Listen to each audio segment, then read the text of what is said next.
رزق کا پاک ہونا یہ بہت ضروری ہے.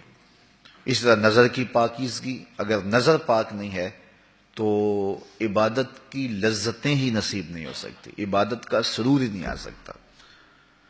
نماز پڑھنے کا ایک حظ ہے، لطف ہے، وہ لطف نصیب ہی نہیں ہو سکتا.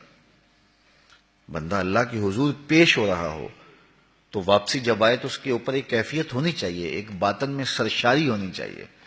بندہ کسی بڑے شخص سے ملے تو کئی دن تک اس کا نشہ نہیں اترتا کہ میں فلاں سے مل کے آیا ہوں.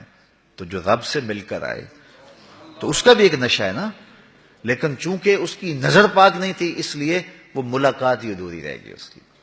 تو اس کو اس کا سرور باطن نصیب ہی نہیں ہو سکا، اس کا حظ ہی نہیں نصیب ہو سکا. ایمان کی ایک مٹھاس ہے.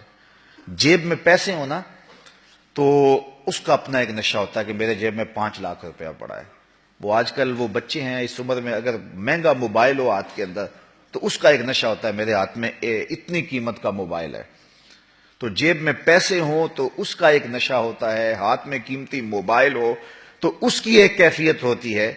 تو سینے میں ایمان ہو تو اس کا ایک نشہ نہیں ہوگا، اس کی ایک کیفیت، اس کی ایک مہک، اس کی ایک خوشبو مشام ہستی کو معطر کرتی رہے گی اور اس کو ایک احساس ہوگا کہ مجھے اتنی بڑی دولت دی گئی.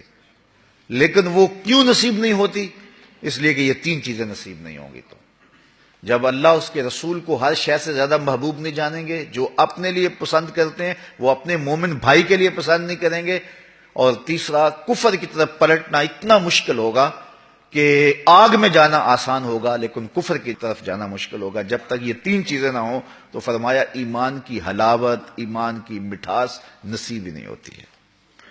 اور یہاں ایمان تو اتنے سستے ہو گئے ہیں کہ ایک اندازے کے مطابق پاکستان میں سال میں 10,000 لوگ بیرون ملک جانے کے لالچ میں اپنے آپ کو مرزائی لکھ دیتے ہیں. اتنا سوکھا اور اتنا سستا ایمان ہو گیا ہے، اتنی متاع ارزاں ہو گئی ہے، جبکہ یہ اتنی متاع عزیز تھی کہ اس کے لیے لوگوں نے جانیں دیں. صحابہ کی زندگیاں دیکھیں، تابعین کی زندگیاں دیکھیں، ان کی انگلیاں کاٹ دی، پور پور کاٹا گیا اور ہر بار کہا گیا کہ انکار کرو. انہوں نے کہا کٹ جائیں گے، انکار نہیں کریں گے محمد عربی صلی اللہ علیہ وسلم کا.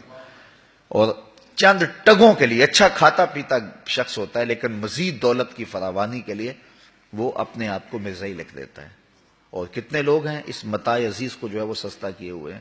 جب تک آزمایا نہ گیا ہو نا تو اس وقت پتہ نہیں چلتا کہ بندہ کہاں کھڑا ہے. جہاں میں تو کسی دیوار سے نہ ٹکرایا، کسے خبر کہ تو سنگ خارا ہے یا کہ زجاج.